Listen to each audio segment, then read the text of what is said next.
Deixa eu compartilhar a tela com vocês.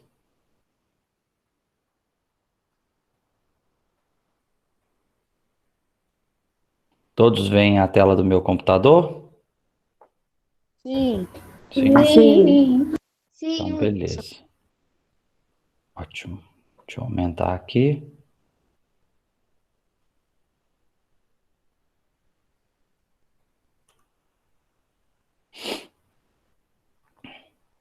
Bem, olha só.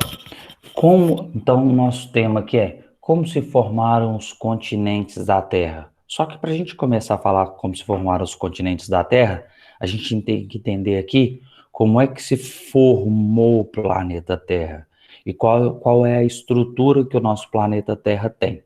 Então, como eu disse anteriormente, a gente vai começar a falar sobre tempo geológico, ok? Então, o tempo que a gente está acostumado a medir dentro do nosso dia a dia é o tempo em horas, ou dias, semanas, meses, anos, décadas ou séculos. Isso, em termos de terra, é ínfimo, é bem pequenininho, não vale nada, ok? A gente vai começar a falar do tempo geológico, e no tempo geológico, a gente começa a falar de 50 milhões, ou melhor, 100, 200, 500, 600 milhões de anos, ou 1, 2 ou 3 bilhões de anos. Então, 100 milhões de anos para a Terra é a mesma coisa que fosse para a gente 10 minutinhos, ou um dia, quem sabe, dependendo das circunstâncias, tá bom? Então, a gente vai começar a falar aqui de um tempo muito maior, tá? Então, boa parte do que aconteceu até agora no nosso planeta, o ser humano nem estava aqui para vivenciar. Quando chegamos, já estava praticamente tudo pronto. É igual uma festa surpresa. Ela vai ser toda organizada e a gente já chega com a festa pronta. É basicamente o que aconteceu com o nosso planeta.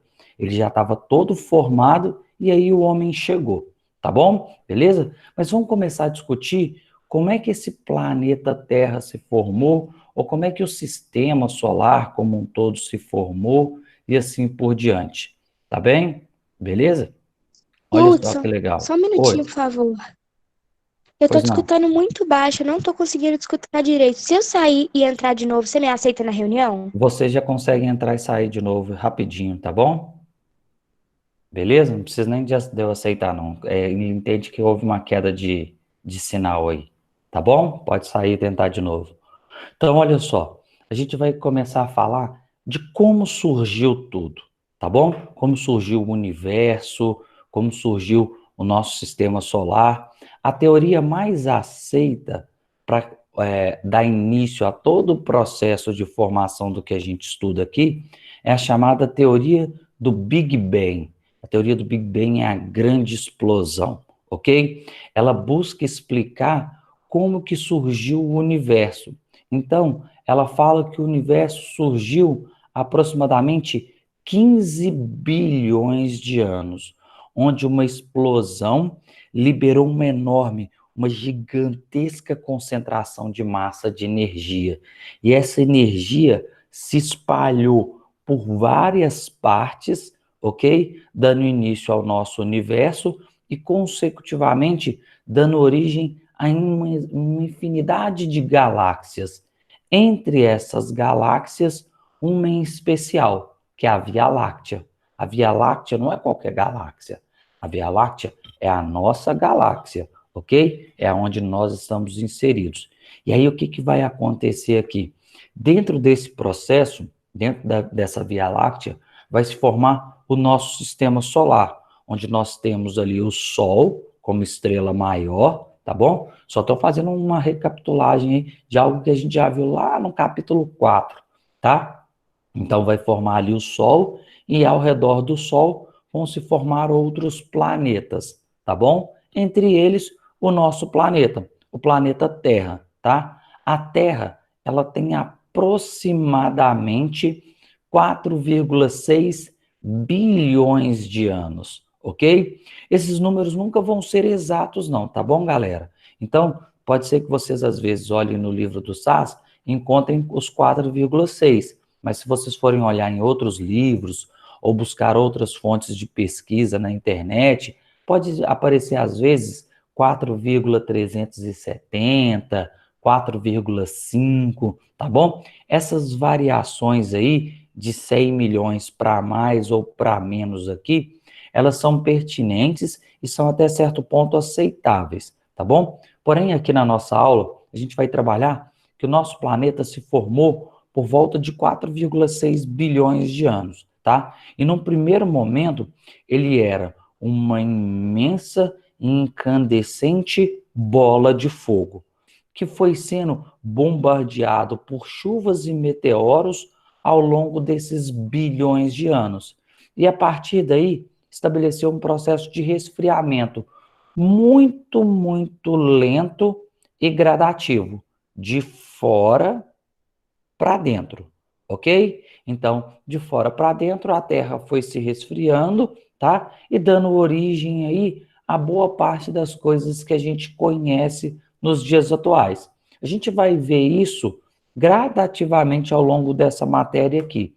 Mas para a gente começar a entender um pouquinho do que a gente vai estudar dessa Terra, de como surgiu essa Terra ao longo do ano, então até o início da terceira etapa, a gente vai dividir o nosso planeta, ok? Em estratos geográficos, para melhor entender a estrutura do nosso planeta. A gente vai dividir esse planeta, então, em 3 partes, tá bom? Quais são essas 3 partes aqui para a gente estudar isso melhor? Tá bom? Só um minuto. Olha só.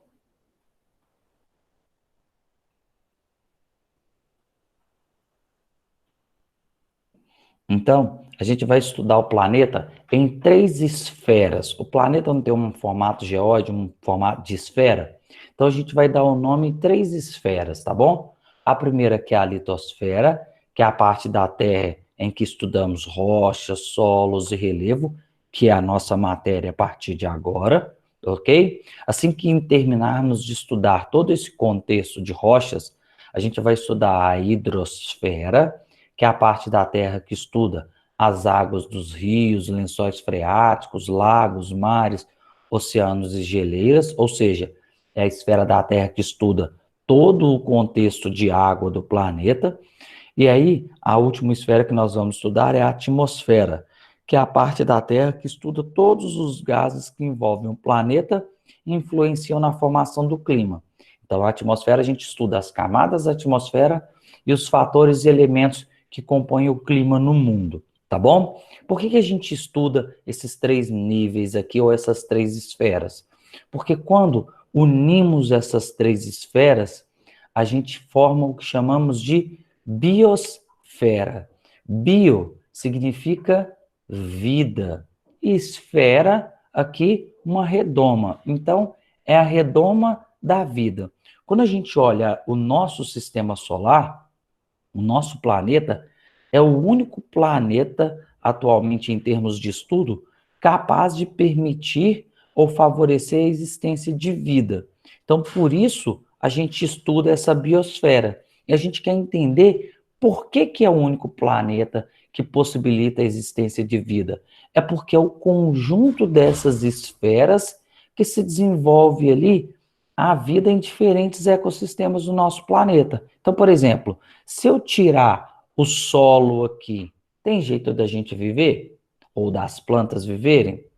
Não, nem que seja no fundo do oceano. Eu preciso ter o fundo do oceano ali para fixação de algumas plantas, etc. Ok? Se eu tirar a água, dá para viver? Não dá para viver, ok? A gente morreria de sede, uma série de animais nos oceanos iriam morrer porque não conseguem respirar fora d'água, ok? As plantas iriam morrer porque necessitam de água, tá bom? E se eu tirar a atmosfera, a temperatura do nosso planeta seria muito, muito elevada e nós seríamos constantemente bombardeados por alguns meteoros que a nossa camada da atmosfera nos protege. E aí, fatalmente, não existiria nenhum tipo de vida no planeta. Então, a gente precisa que essas três esferas estejam trabalhando em conjunto para que exista vida no nosso planeta. Então, a gente vai trabalhar cada uma dessas esferas em separado, e depois que a gente entender a funcionalidade e a importância de cada uma delas, aí o que, que vai acontecer? A gente estuda essa biosfera, a gente estuda a fauna e flora, principalmente a flora dentro do nosso planeta. Haja vista que a fauna fica mais com a professora de ciências. Combinado? Beleza? E aí, para a gente começar a entender esse processo de formação do planeta aqui, ó, a gente vai falar do tempo geológico, tá bom? A gente vai dividir o tempo geológico, olha lá, ó, em períodos ou eras, tá bom? Que é o pré-cambriano. Então a gente começa daqui, ó. Pré-cambriano, paleozoico ou paleozoica, mesozoica, a cenozoica que envolve o terciário e a cenozoica que envolve o quaternário, tá bom? Então se a gente começar a pensar no nosso planeta, olha lá, ó, ele começou aqui, ó, aquela incandescente bola de fogo há 4,6 bilhões de anos atrás. E aí, eu falei que essa bola de fogo começa a se resfriar gradativamente, não é isso? E aí, à medida em que ela vai se resfriando, começa a se formar as primeiras rochas no planeta. As primeiras rochas que a gente tem no planeta, elas são datadas de 3,8 bilhões de anos, ou seja, só para formar rocha, a gente demorou algo em torno de 800 milhões de anos, tá bom? Então, as primeiras rochas que a gente tem aqui na crosta, elas são de aproximadamente 3,8 bilhões de anos. E nós aqui em Minas temos algumas das rochas mais antigas do planeta, tá bom? Beleza? É só todo mundo olhar aí. Eu, por exemplo, da minha casa, eu consigo ver algumas dessas rochas com mais de 3 bilhões de anos pela minha janela, ok? Dependendo de onde cada um morar aí, é só olhar para a Serra do Curral. A Serra do Curral tem uma das estruturas geológicas mais antigas do mundo, tá? A Serra do Curral ali, os minerais ali encontrados, são datados por volta de 3 a 3,5 bilhões de anos. Uau! É muito antigo, galera. É muito Hudson, antigo, Hudson, ok? Oi. aqui, o João pode desligar a câmera, porque eu tô falando pra ele no chat e ele não tá vendo, porque o meu tá travando muito, sua voz tá Uhum. saindo robotizada pra mim. Ah, tá. Por favor, então, faça isso, fazendo favor, João. Tá bem? A câmera dele tá desligada. Então, Mas estava ligada. então pronto. Acho que já resolveu, então, né? Vê se melhora agora. Tá bom? Depois, porque eu não consigo ver vocês, eu só consigo ver a tela do meu computador, tá bom? Vocês conseguem me ver e a tela do meu computador. Eu só vejo a minha tela, tá? Então, às vezes, eu preciso dessas informações, beleza? Continuando aqui. Quando eu tenho por volta de 2,7 bilhões de anos já passados aí, ok? A gente já começa a ter ali, como eu disse, o planeta sendo atingido por vários meteoros, tá? E esses meteoros acabam trazendo água para o nosso planeta. A gente tem aí centenas e milhares de anos de chuvas constantes, ok? E essas chuvas e tempestades constantes ao longo de milhões de anos aí acabam dando origem aos primeiros oceanos, tá? Os oceanos primitivos. E aí a temperatura fora desses oceanos é muito complicada, tá bom? Isso vai fazer então com que surja as primeiras vidas no fundo do oceano. São vidas que a gente chama de unicelulares, tá bom? Essas vidas, olha lá, elas surgem por volta de 2 bilhões de anos, tá bom? E olha lá, aí o tempo vai passando, vai passando, vai passando. Por volta de 1 bilhão de anos, aí passado aí 3,6 bilhões de anos, então, por volta de 1 bilhão de anos atrás, surgem as primeiras algas e bactérias. Olha só, aqueles primeiros seres unicelulares, eles começam a se multiplicar e se transformar aí em seres já pluricelulares. Então, a gente não tem praticamente nada. Quando chega por volta de 600 milhões de anos atrás, ou seja, já se passou 4 bilhões de anos, a gente não teve quase nada. A atmosfera está começando a se formar e a vida debaixo d'água, ela está começando a se proliferar. E aí a gente entra no Paleozoico. A gente tem, então, ali, ó, formação de proterozoicos, que são aquelas esponjas que a gente tem no fundo da água, e uns trilobitas, que são os animaizinhos bem estranhos, assim, seres minúsculos que existem debaixo da água também. A gente já tem a formação de algumas rochas sedimentares mais antigas e a formação dos primeiros peixes por volta de 500 milhões de anos. Então, por volta de 500 milhões de anos, formam um segundo tipo de rocha e formam os peixes. Por volta dos últimos 420 milhões de anos, com a atmosfera já constituída, começam a surgir as primeiras plantas terrestres, dando um indício de que a vida pode começar a ser formada na parte externa, tá bom? Por volta de 400 a 350 milhões de anos atrás, a gente tem os anfíbios, que são os primeiros animais que já conseguem viver uma parte do seu dia ou do seu tempo fora d'água, ok? Entre 350 a 320 milhões, eu começo a ter os insetos, e eles vão ser extremamente importantes porque vão ajudar no processo de proliferação de algumas espécies de plantas, tá? Por volta dos últimos 320 milhões de anos, surgem, então, alguns répteis, tá bom? Beleza? Por volta dos últimos 230 milhões de anos, formam ali algumas cadeias de montanhas que hoje dão origem a alguns planaltos já bastante desgastados, tá? Eu estou falando de forma bem resumida um contexto histórico, mas não preocupa não, ao longo da nossa matéria, a gente vai falando depois de tudo isso de forma bem detalhada, tá bom? E surge também os primeiros mamíferos, por volta de 230 milhões de anos. A gente entra, então, no Mesozoico, ok? E olha só como é que as coisas agora começam a se acelerar, porque faltam aí, por volta de 230 milhões de anos, para a gente chegar no planeta.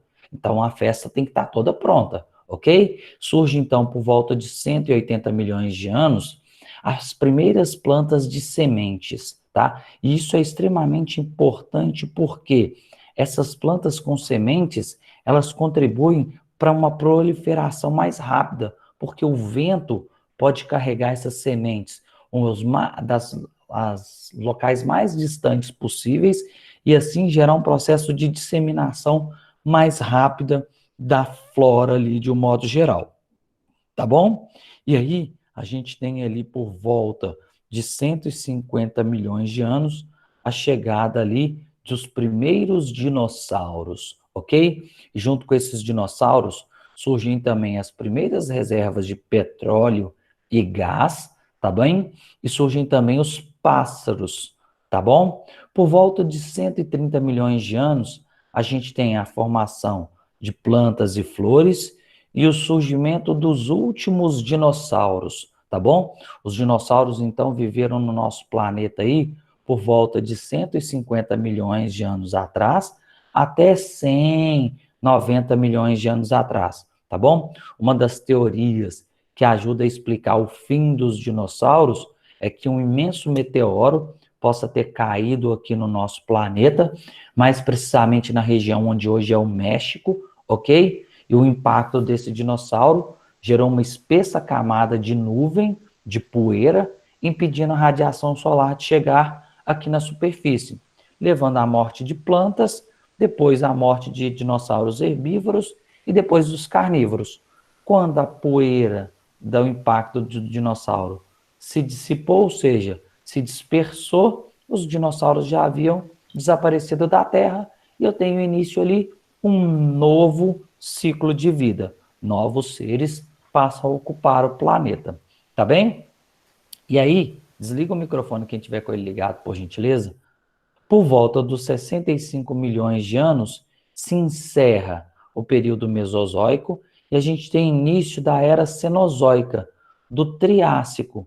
Olha só, comecem a surgir aqui alguns animais por volta de 60 milhões de anos entre eles alguns mamíferos gigantes, que são aqueles que vocês viram lá da Era do Gelo. Eles estão aqui, ó, nesse período aqui, tá bom? Surge, então, ali por volta de 36 milhões de anos, os macacos, e tem a formação de algumas cadeias de montanhas que a gente já conhece, como os Alpes suíços, os Alpes franceses, etc. Tá bom?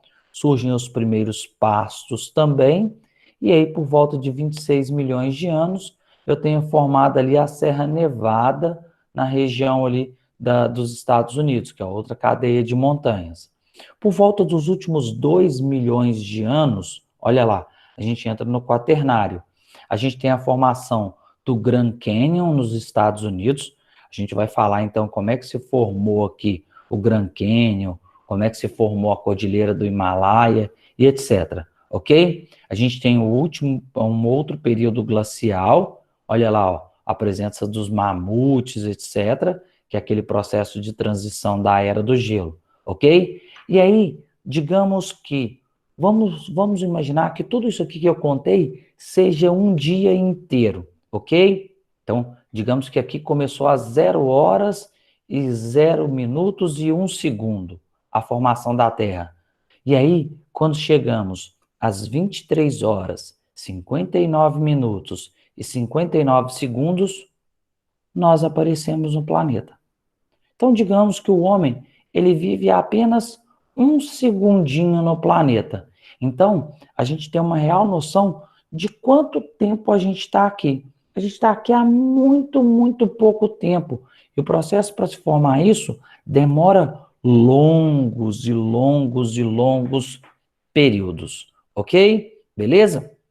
E para a gente contextualizar isso aqui e começar a falar, então, sobre o nosso planeta em si, a gente vai começar a se basear na estrutura ou no modelo interno da Terra, tá bom? A gente tem duas formas de estudar a estrutura interna da Terra, tá?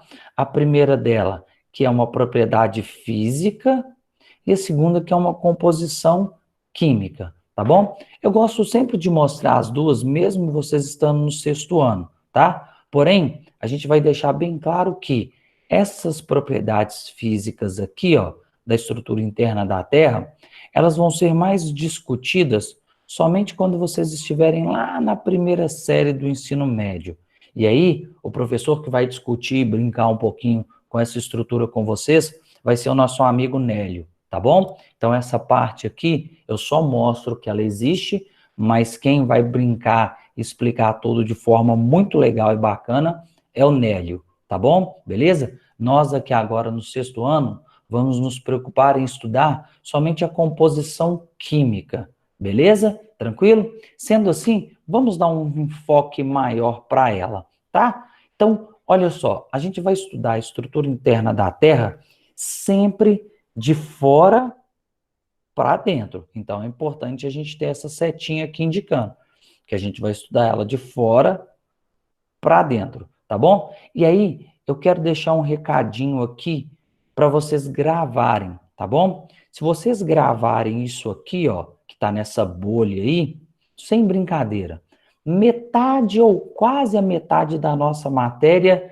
já vai estar resolvida em termos de entendimento, tá bom? Porque vocês vão perceber que a todo momento eu vou voltar nesse argumento aqui para justificar algo que ocorrera no nosso planeta.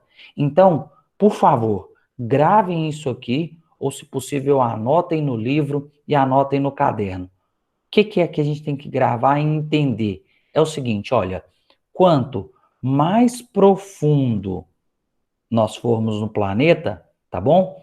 Maior será a pressão e maior será a temperatura.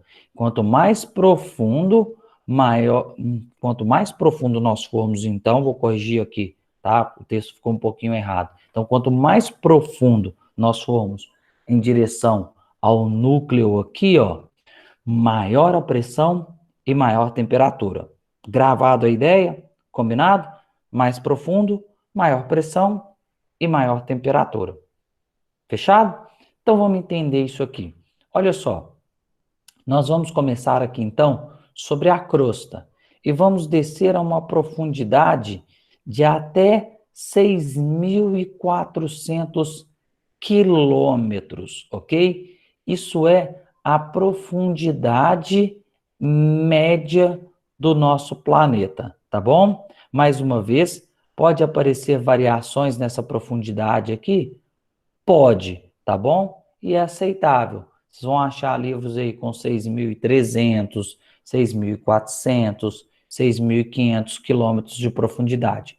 É aceitável, tá bom? Como é uma profundidade considerável, o que a gente vai fazer? A gente vai dividir isso em camadas, tá bom? Quais são as camadas aqui? Crosta, manto e núcleo. Essas 3 camadas vão ser subdivididas mais uma vez, tá bom? A gente tem, então, a primeira camada, que é a crosta, que é dividida entre crosta continental e crosta oceânica, tá bom? Essa é a camada mais fininha do nosso planeta, tá bem? Tranquilo, galera? Essa camada, ela tem aproximadamente de 5 até 80 ou 100 quilômetros de espessura, tá? E é a camada formada por rocha sólida, rígida, ok? Dura, tranquilo? A crosta continental ela é um pouco mais espessa. Ela varia aí de 30 a 80 quilômetros de espessura e a crosta oceânica ela pode variar em média de 5 a 10 quilômetros de espessura, tá bom? Média. Quer dizer que eu posso encontrar mais profundo ainda? Posso, mas em média, sabendo que tanto a crosta continental quanto a oceânica, somadas, tem por volta aí de aproximadamente 100 quilômetros de espessura, tá bom? E aí o que vai acontecendo? Quanto mais profundo a gente vai descendo, maior vai sendo essa pressão e maior vai sendo a temperatura, não é isso? Isso quer dizer também que à medida em que a gente vai escavando essa crosta, eu vou encontrando cada vez rochas mais rígidas e rochas cada vez mais duras. Isso quer dizer o quê? Difícil, muito difícil de ser perfurada, de ser quebrada, tá bom? Beleza? Tranquilo? Então, essa é a primeira camada, a crosta, formada por rocha rígida e dura, muito dura, e é a camada mais fininha, tá bom? Abaixo da crosta, a gente vai ter o manto, tá bom? O manto, então, ele começa nessa parte aqui, ó, azulzinha aqui, ó, tá vendo? Então, toda essa parte aqui, ó, azulzinha, aqui essa imagem colocou para mim, por exemplo, zona de baixa velocidade, manto transicional, tá bom? Essa baixa velocidade manto transicional, a gente vai chamar ele todo de manto superior, tá bom? Tudo isso é manto superior. Esse manto superior, então, ele vai ter uma profundidade variando aí de 100 até 600 quilômetros, ok? Então, 600, 650 quilômetros. Então, a gente está falando que é uma camada com aproximadamente 500 a 550 quilômetros de espessura, tá bom? Beleza? E do que é formado esse manto superior aqui, ó? Então, vamos lembrar, quanto mais profundo, maior vai ser a pressão e maior vai ser a temperatura, não é isso? Isso quer dizer que a temperatura aqui nessa área, ela já está ultrapassando a casa dos 2.000 a mais ou menos por volta de 2.000 graus centígrados. Uau! Tá muito quente, galera. 2.000 graus centígrados aproximadamente. Isso vai fazer, então, com que essa rocha aqui presente, ela não esteja mais rígida e dura, tá bom? Para falar a verdade, a gente já nem vai mais chamar o material que existe aqui no manto de rocha. Alguém sabe o que a gente encontra no manto? Alguém pode me ajudar aí? Lava e magma. O quê? Quem falou? Rafael Leal. Ô, Rafael, então fica com o áudio ligado aí que a gente vai conversar um pouquinho para você me ajudar então, tá bom? Olha só, Rafael, vamos começar a discutir isso aqui. Você falou dois nomes, lava e magma, ok? Então vamos lá. São materiais idênticos, porém a gente vai usar esses nomes diferentes, tem um motivo, tá bom? O termo lava você só vai utilizar quando esse material aflorar na superfície através de atividades vulcânicas, tá bom? Então, o termo lava somente pode ser utilizado quando tivermos erupção vulcânica, tá bem? Na parte interna da Terra, onde a gente está falando do manto, a gente vai usar o nome somente magma. Pode ser, Rafael? Sim. Beleza. E como é que é o magma, Rafael? Você sabe me dizer? Eu já falei que ele não é duro. Ele é como, então? É como se fosse uma gosma meio. Eu gosto de falar, Rafael, que o magma, ele é tipo um leite condensado. Vocês já viram leite condensado? Então, É pasto? Sim. se vocês pegarem, por exemplo, a água e virar uma caneca de água, ela não escorre muito rápido? Sim ou não, Rafael? Sim. Escorre, não escorre? Se você pegar algo duro, ele não vai escorrer, ele vai cair, não vai? Se você abrir uma lata de leite condensado, ela não escorre de forma mais lenta, porque é um material mais viscoso? Eu gosto de falar que ele é um material mais pastoso. Entenderam aqui? Então ele não é nem líquido, nem sólido.